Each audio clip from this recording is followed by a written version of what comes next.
कि दो चीज़ें, बेरोजगारी चरम पर है, महंगाई चरम पर है।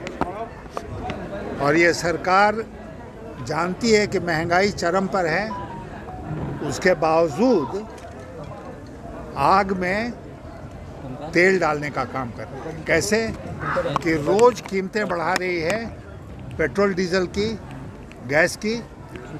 और सब लोग जानते हैं कि डीजल का सबसे ज़्यादा उसकी खपत होती है ट्रांसपोर्ट में, उद्योग में।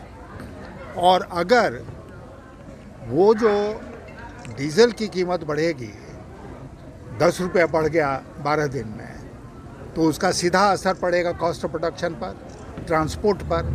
तो सब चीज़ें जो हैं वो महंगी होंगी। तो पहले से ही महंगाई है और अब ये आग में तेल डालने से महंगाई और तेज़ी से आगे बढ़ेगी। और महंगाई बढ़ेगी तो बेरोजगारी भी उसके चलते और आगे बढ़ेगी। देश की अर्थव्यवस्था जो है वो बहुत आज खतरे में है। आप देश के विदेश मंत्री भी थे, फॉरेन मिनिस्टर्स भी थे। यह हालात अभी जब जंग भी छिड़ा हुआ है, देश का जो रवैया है। देखिए, रूस हमारा परंपरागत मित्र रहा है, बहुत दिनों से मित्र है। हर मौके पर रूस काम आया है भारत का के लिए।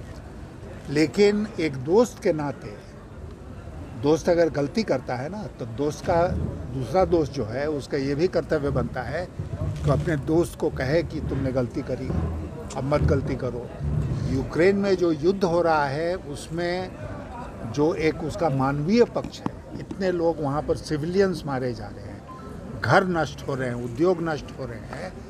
तो भारत को क्या करना चाहिए था? भारत को सबसे पहले मध्यस्थता की भूमिका में आनी चाहिए थी। यूक्रेन भी हमारा मित्र है, रूस भी हमारा मित्र है।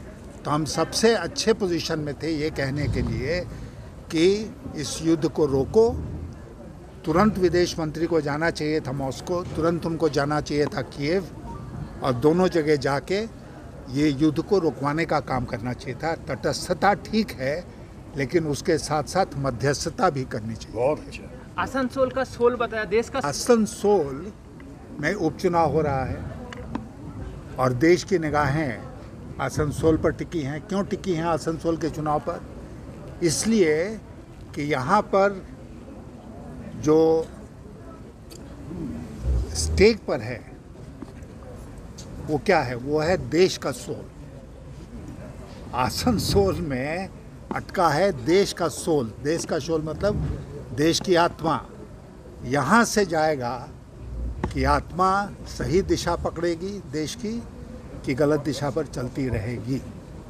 और इसीलिए चुनाव बहुत महत्वपूर्ण है।